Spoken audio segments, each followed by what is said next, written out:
Hey guys, welcome back to Mr. Tim for Gold. This is round 2 on Sunday, and I'm still working my 12-hour shift. Took my client to his dad's house, and I've been checking out this little creek. It's kind of up next to his shop. It's not even a creek, it's a ditch. It's a runoff ditch. They pushed a road up in through here for oil wells. It goes all the way up the hill. Well, there's this little ditch here off in the wilderness, and I've been checking it out. It's probably like the 4th time I've been in here, and this time we had a gully washer last week, and it's pushed a lot of material down the hill. Do a fast pan here. This area right here, there used to be rebarb in the ground right in there somewhere, about 3 foot down. It's completely covered up now, and I tried to find this drain for him. It's about 3.5, 4 foot down somewhere in here. And this used to be a bank, like I'd actually have to slide down in here to get in. And now it's completely filled up. And I got down, as you can see, about that far, with about 3 foot. Still no sign of the drain. Then the stuff's so soft it just keeps falling in around. Even if I was to find the drain, it still needs a backhoe to move out all this overburden. But you could just imagine the amount of dirt, 3 to 4 foot down, and it ran about 12 feet up. So all this material you see. How many of your yards that would calculate into, all washed down from this little creek. I walked up about 75 yards, and on either side the bank comes up. It's about like 6 foot on either side of your head. Well, there's a big section of that all washed out. Did some poking around in there, but I'm not seeing the type of material I like to see. I'm not really sure where all this quartz and stuff is coming from, because I'm way south of where the glaciers were supposed to have glaciated Ohio. So some of this quartz and stuff could have been from when they built that road. It could have washed into here, or the glaciers might have actually pushed some material out into this valley, because we're in a valley, and about 2 miles south of us is actually a lake, Hatwood Lake to be exact. As you can see some of the quartz in here. Big white piece right there. Another white piece right there. Now those are the type that you would actually see in a oil drilling road. Like they usually haul in like limestone or 57 size gravel. So I was thinking, yeah, okay, maybe some of this stuff's wash out. But last time I was here, I found a piece of looked like crystallized quartz.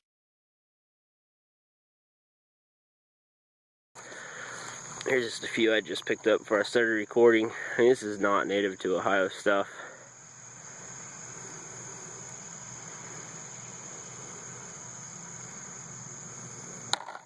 Of course, that's your big old piece of quartz in there for show. And here's like a piece that I had found. I'll insert a picture.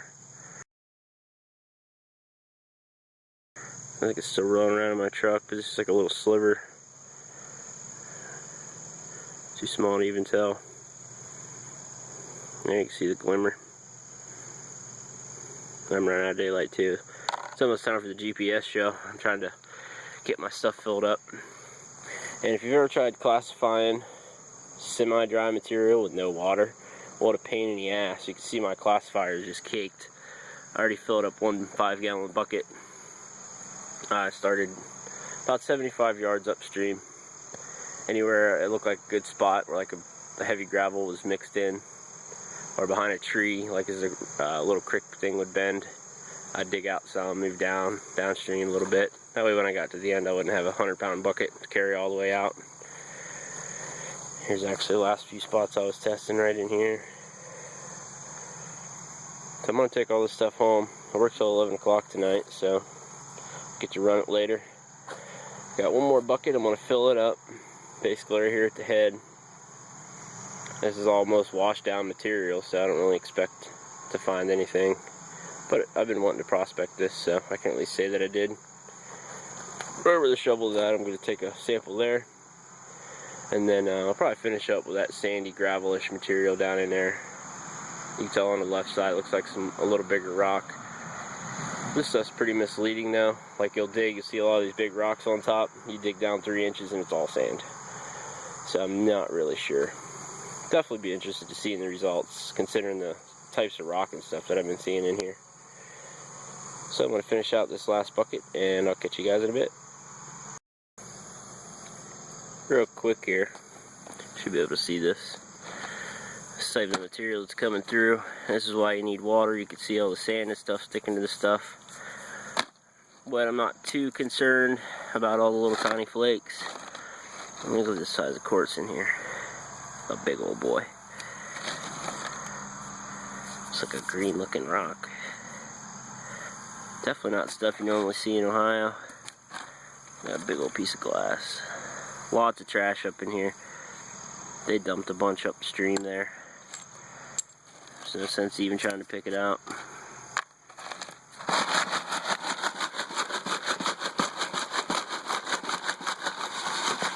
is why I need water though. Such a pain. It's a good looking piece.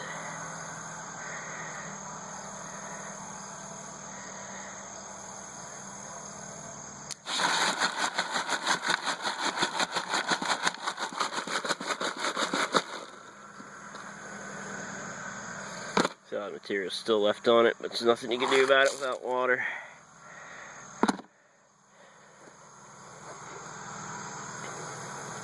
I definitely must be in a good spot because I'm usually seeing glass and nails. And you see there's part of a pop can up there, some more glass I see. So I'm going to take a few more shovelfuls out of here. This is like a build up. Let me back up, show you. It's like a berm on an inside curve. It's kind of an S curve in here. And this is coming from upstream. Water would be headed towards me. Right where my bucket's at, where you can tell the last bit of the water was flowing through. All the material's nice and packed in there. I'm going to get a couple samples out of that side too. So I'm not really looking to see where in this spot, if there's any gold. I'm just interested to see if this spot has any gold, period. So I'm going to keep shoveling. Catch you guys in a bit. Alright, just finished my second 5-gallon bucket. Little samples here, little samples there. And that's what we got. 2 of them babies. Now my first bucket, which is a blue bucket, that was pretty much at the head where I started. I was seeing a lot more colorful rocks and stuff when I was classifying. Even though I showed you what I got there, that about one bucket was about a quarter full. But the quartz and whatnot was much more prominent the first round. So I'm thinking all this stuff down here at the end is from where that bank washed out. Mostly just topsoil and sand. So I'll be curious to see if I get anything in this white bucket. Alright guys, catch you later. Alright guys, in the cleanup room, also the kitchen. Now instead of running all this stuff, since it's not cons, it's just classified material, I decided not to go through and actually classify all of it. So I hooked up my drop riffle sleuths that I got off of Tim G from Gold Prospector Space. I wanted at the OSPA meet just for showing up. Basically a door prize. I dropped the angle a little bit because the very top riff was out splitting in the middle. It was splitting pretty fast, so I lowered it down a little bit since it's not my setup's basically for a 4-inch drop. But I'm running my blue bucket, which was the first bucket I got, with stuff from all the way at the head, and then the stuff on top is going to be from down closer to the entrance.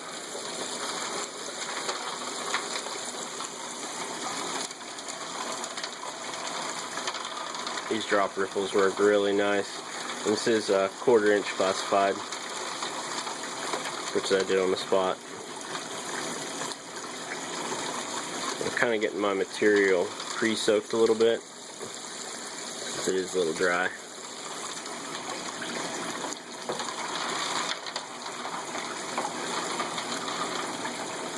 Fits right inside the Keen A52. Works pretty good. Well, here's what we got from our first bucket. 2 tiny little spicks. One's a little darker than the other.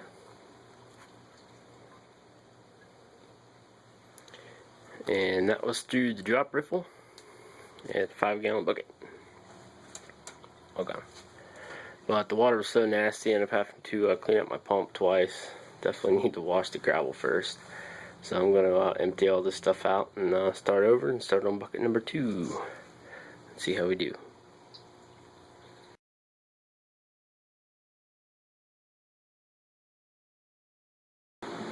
Well, I had forgot to pan out my green carpet that was up in the header box there.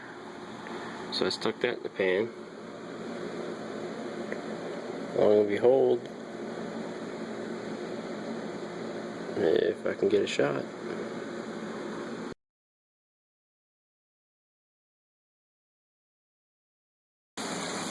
Alright, I'll set it for round 2. Already popped a couple shovelfuls in there before my water got all mucked up and dirty and nasty and shitty. I'm going to show you how this drop riffle is going. See, my top 2's not quite running just right.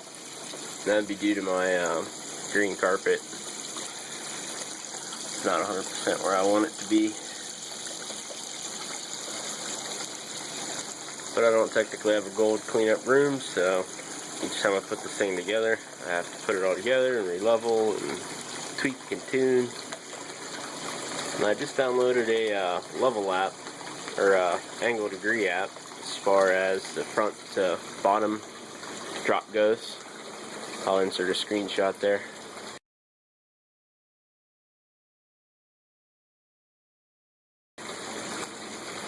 With that, you can just lay the phone like right on the edge, and it gives you the angle of degree.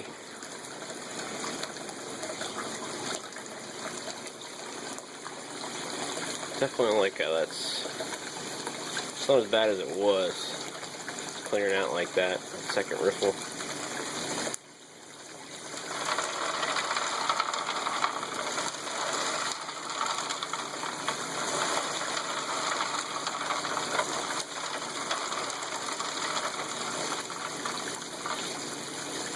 But she's working. 4 specks of gold and 1 5-gallon bucket of only classified material.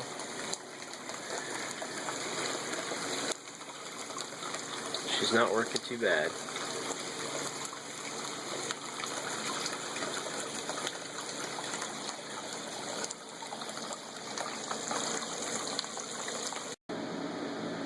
There's our take from bucket number 2, which is mostly at the end of the river there, kind of where the entrance is. There's 3, 4, 5, there's 6 specks there. Yep, you can see them on the camera. Not bad for 1 5-gallon bucket of 1/4 inch, I think it's 1/4 inch classified material. Yeah, because the other one has an 1/8 inch. But the drop riffle sluice did pretty good. My first real good run with it. And it handles that big material quite nicely. Now all my gravel is washed. I did keep everything, put it in a bucket. Once I'm not feeling so lazy one day, I'll just go ahead and rerun it. Now that it's all washed and got all the mud out of it, see what I missed, if anything. Not bad.